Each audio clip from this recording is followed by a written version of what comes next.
Chapter 11. And I, in my turn, have been helping him out as best I can ever since the first year in the reign of Darius the Mede. The kings of the south and the north. But now let me tell you the truth of how things stand. 3 more kings of Persia will show up, and then a 4th will become richer than all of them. When he senses that he is powerful enough as a result of his wealth, he will go to war against the entire kingdom of Greece. Then, a powerful king will show up and take over a huge territory and run things just as he pleases.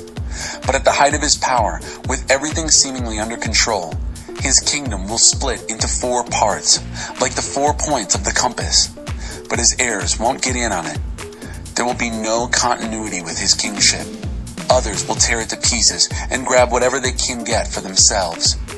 Next, the king of the south will grow strong, but one of his princes will grow stronger than he and rule an even larger territory. After a few years, the 2 of them will make a pact, and the daughter of the king of the south will marry the king of the north to cement the peace agreement. But her influence will weaken, and her child will not survive. She and her servants, her child, and her husband will be betrayed. Sometime later, a member of the royal family will show up and take over. He will take command of his army and invade the defenses of the king of the north and win a resounding victory.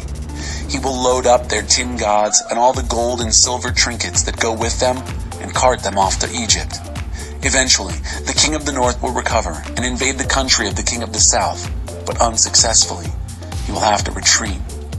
But then his sons will raise a huge army and rush down like a flood, a torrential attack on the defenses of the south. Furious, the king of the south will come out and engage the king of the north and his huge army in battle and rout them. As the corpses are cleared from the field, the king, inflamed with bloodlust, will go on a bloodletting rampage, massacring tens of thousands. But his victory won't last long, for the king of the north will put together another army bigger than the last one. And after a few years, he'll come back to do battle again with his immense army and endless supplies. In those times, many others will get into the act and go off to fight against the king of the south. Hotheads from your own people, drunk on dreams, will join them, but they'll sputter out. When the king of the north arrives, he'll build siege works and capture the outpost fortress city. The armies of the south will fall to pieces before him. Not even their famous commando shock troops will slow down the attacker. He'll march in big as you please, as if he owned the place. He'll take over that beautiful country, Palestine, and make himself at home in it. Then he'll proceed to get everything, lock, stock, and barrel, in his control. He'll cook up a peace treaty and even give his daughter in marriage to the king of the south in a plot to destroy him totally. But the plot will fizzle. It won't succeed. Later, he'll turn his attention to the coastal regions and capture a bunch of prisoners, but a general will step in and put a stop to his bullying ways. The bully will be bullied. He'll go back home and tend to his own military affairs. But by then, he'll be washed up and soon will be heard of no more. He will be replaced shortly by a real loser, his rule, reputation, and authority already in shreds. And he won't last long. He'll slip out of history quietly, without even a fight. His place will be taken by a reject, a man spurned and passed over for advancement. He'll surprise everyone, seemingly coming out of nowhere, and will seize the kingdom. He'll come in like a steamroller, flattening the opposition. Even the Prince of the Covenant will be crushed. After negotiating a ceasefire, he'll betray its terms. With a few henchmen, he'll take total control. Arbitrarily and impulsively, he'll invade the richest provinces. He'll surpass all his ancestors, near and distant, in his rape of the country, grabbing and looting, living with his cronies in corrupt and lavish luxury. He will make plans against the fortress cities, but they'll turn out to be short-sighted. He'll get a great army together, all charged up to fight the king of the south. The king of the south, in response, will get his army, an even greater army, in place, ready to fight. But he won't be able to sustain that intensity for long because of the treacherous intrigue in his own ranks, his court having been honeycombed with vicious plots. His army will be smashed, the battlefield filled with corpses. The 2 kings, each with evil designs on the other, will sit at the conference table and trade lies. Nothing will come of the treaty, which is nothing but a tissue of lies anyway. But that's not the end of it. There's more to this story. The king of the north will go home loaded down with plunder, but his mind will be set on destroying the Holy Covenant as he passes through the country on his way home. 1 year later, he will mount a fresh invasion of the south, but the second invasion won't compare to the first. When the Roman ships arrive, he will turn tail and go back home. But as he passes through the country, he will be filled with anger at the Holy Covenant. He will take up with all those who betray the Holy Covenant, favoring them. The bodyguards surrounding him will march in and desecrate the sanctuary and citadel. They'll throw out the daily worship and set up in its place the obscene sacrilege. The king of the north will play up to those who betray the Holy Covenant, corrupting them even further with his seductive talk. But those who stay courageously loyal to their God will take a strong stand. Those who keep their heads on straight will teach the crowds right from wrong by their example. They'll be put to severe testing for a season. Some killed, some burned, some exiled, some robbed. When the testing is intense, they'll get some help, but not much. Many of the helpers will be half-hearted at best.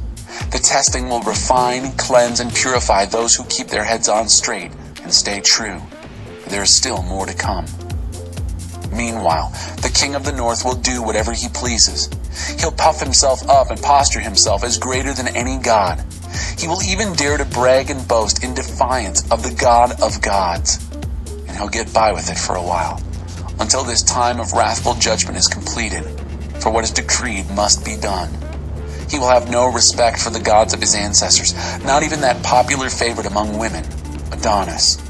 Contemptuous of every god and goddess, the king of the north will puff himself up greater than all of them. He'll even stoop to despising the God of the holy ones, and in the place where God is worshipped, he will put on exhibit, with a lavish show of silver and gold and jewels, a new god that no one has ever heard of. Marching under the banner of a strange god, he will attack the key fortresses. He will promote everyone who falls into line behind this god, putting them in positions of power and paying them off with grants of land. In the final wrap-up of this story, the king of the south will confront him, but the king of the north will come at him like a tornado, unleashing chariots and horses and an armada of ships. He'll blow away anything in his path. As he enters the beautiful land, people will fall before him like dominoes. Only Edom, Moab, and a few Ammonites will escape. As he reaches out, grabbing country after country, not even Egypt will be exempt. He will confiscate the treasuries of Egyptian gold and silver and other valuables. The Libyans and Ethiopians will fall in with him. Then, disturbing reports will come in from the north and east that will throw him into a panic. Towering in rage, he'll rush to stamp out the threat. But he'll no sooner have pitched camp between the Mediterranean Sea and the Holy Mountain, all those royal tents, than he'll meet his end, and not a soul around who can help. Chapter 12. The worst trouble the world has ever seen. That's when Michael, the great angel prince, champion of your people, will step in.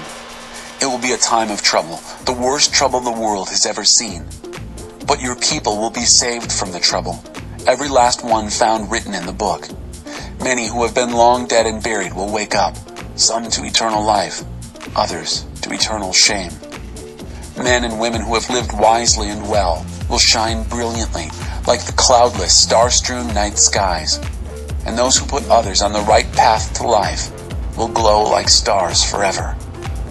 This is a confidential report, Daniel, for your eyes and ears only. Keep it secret. Put the book under lock and key until the end. In the interim, there's going to be a lot of frantic running around, trying to figure out what's going on. As I, Daniel, took all this in, two figures appeared, one standing on this bank of the river and one on the other bank. One of them asked the third man, who was dressed in linen and who straddled the river, "How long is this astonishing story to go on?" The man dressed in linen, who straddled the river, raised both hands to the skies. I heard him solemnly swear by the Eternal One that it would be a time, 2 times, and a half a time, that when the oppressor of the holy people was brought down, the story would be complete. I heard all this plainly enough, but didn't understand it. So I asked, "Master, can you explain this to me?" "Go on about your business, Daniel," he said. The message is confidential and under lock and key until the end, until things are about to be wrapped up. The populace will be washed clean and made like new. But the wicked will just keep on being wicked, without a clue about what is happening. Those who live wisely and well will understand what's going on. From the time that the daily worship is banished from the temple and the obscene desecration is set up in its place, there will be 1,290 days. Blessed are those who patiently make it through the 1,335 days. And you? Go about your business without fretting or worrying. Relax. When it's all over, you will be on your feet to receive your reward.